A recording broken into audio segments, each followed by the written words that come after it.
はい、今日はですね、ここに DT02 を2台置いてあるんですけど、何をするかというと、2台あるのはいいんですけど、ボディがないんですね。で、なぜボディがないかというと、これ見ての通り、DT02 のミニなんですよね。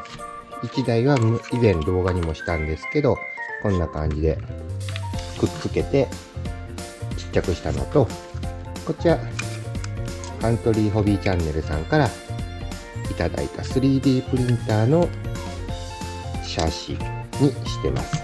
なので本来よりもだいぶシャーシの長さが短いです。もう1台用のボディがないので、これをボディを作っていこうと思います。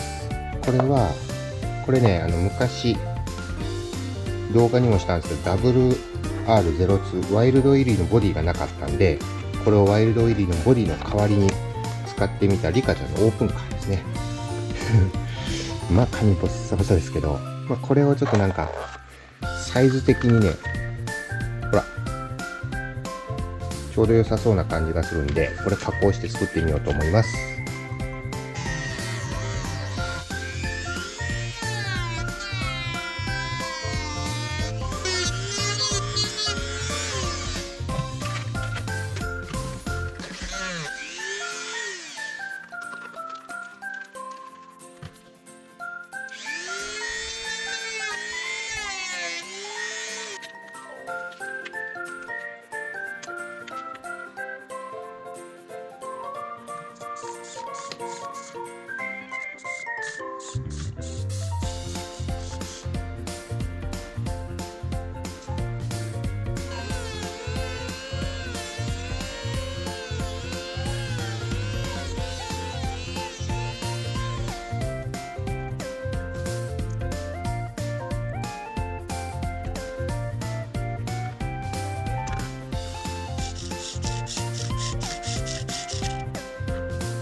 はい、リカちゃん人形にギミックをつけたものを、DT02 のシャーシに取り付けて、持ってきました。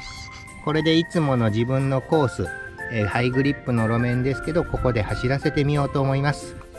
で、中身はというと DT02 なので、こんな感じ。裸足ですね、リカちゃんが。はい。これでちょっと走らせてみようと思います。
はい、今日はですね DT02 にリカちゃんのオープンカー、ギミック付きで操作してみました。こんな感じですね。